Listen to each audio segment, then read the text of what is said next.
Hello বন্ধুরা, তোমরা কেমন আছো? আশা করি ভালোই আছো। তোমাদের সবাইকে দেবলীনা পাও কিচেনে স্বাগত। আজকে আমি একটা নতুন রেসিপি নিয়ে এসেছি। এটা দেখতেই পাচ্ছ, এইদিকে দেখো শীতল দিয়ে আজকে আমি একটা নতুন রেসিপি রান্না করব। তোমরা হয়তো অনেকে চেনো এই সবজিটা, আবার অনেকে নাও চিনতে পারো। এটা হলো কচুর ফুল। কচু গাছের মধ্যে এরকম ফুল ধরে থাকে। সেই কচুর ফুল দিয়েই আজকে আমি শীতল দিয়ে রান্না করব। আমাদের বাঙালিদের মধ্যে শীতল না হলে তো আমাদের চলেই না। আর এদিকে উত্তর পূর্বাঞ্চলে আমাদের প্রত্যেকের বাড়িতে এক দুদিন পর পর যদি শীতল না হয় তাহলে রান্না পরিপূর্ণ হয় না। প্রথমে শীতলটাকে আমি তেলের মধ্যে ভালো করে ভেজে নেব।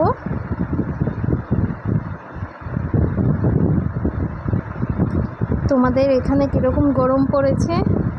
আমাদের অবস্থা খুবই শোচনীয়, প্রচণ্ড গরম পড়েছে এদিকে।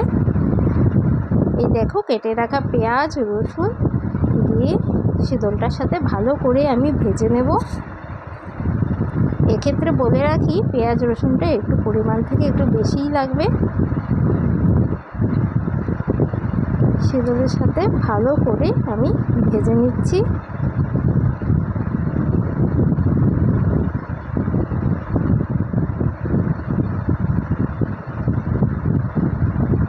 এই দেখো শীতলের কাঁটাটা এভাবেই উঠে আসে।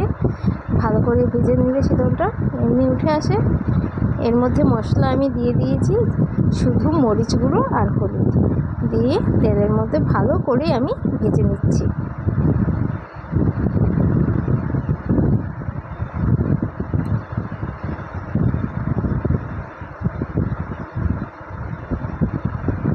তোমরা কে কোথা থেকে আমার ভিডিওটা দেখছো অবশ্যই জানাবে। আর এই রেসিপিটা কারা কারা খেয়ে দেখেছো কচুর ফুল দিয়ে শীতল দিয়ে অবশ্যই জানাবে।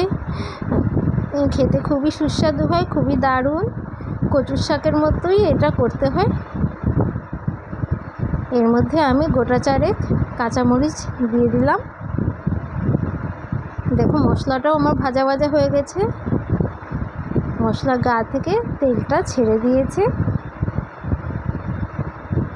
এখন আমি এর মধ্যে কেটে ধুয়ে রাখা কচুর ফুলগুলো আমি দিয়ে দেব।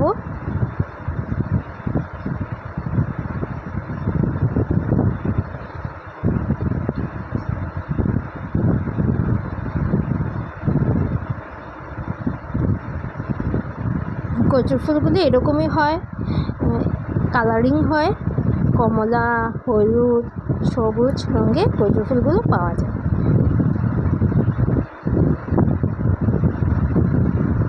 পরিমাণ মতন নুন দিয়ে দিলাম।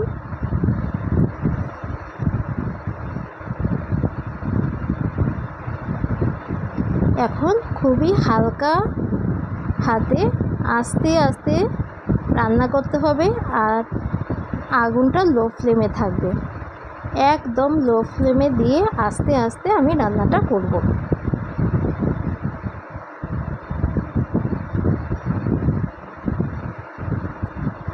এখন ঢাকনা দিয়ে কিছু সময় রেখে দিলাম।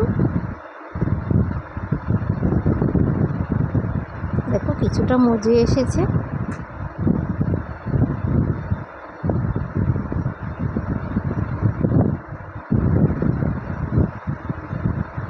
কচুর শাক যেই প্রসেসে করে সেই প্রসেসেই আমি করব।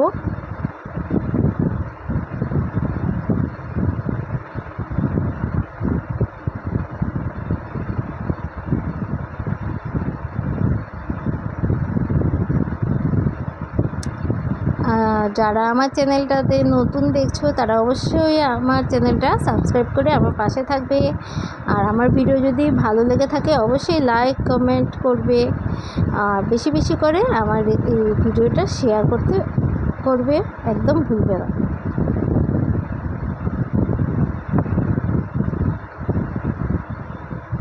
এই দেখো কচুর শাকটা একদম অল্প হয়ে গেছে। তোমরা একবার করে খেয়ে দেখবে, গন্ধটাও খুবই সুন্দর বেরিয়েছে।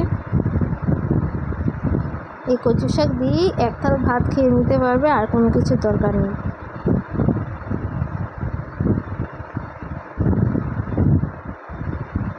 তোমাদের আমার এই আজকের রেসিপিটা কেমন লাগলো অবশ্যই আমাকে জানাবে।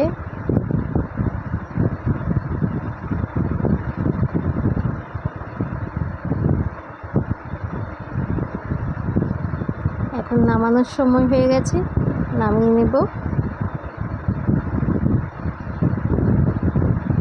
দেখতেই পাচ্ছ, দেখতেই খুব সুন্দর হয়েছে, খেতেও দারুণ হয়েছে।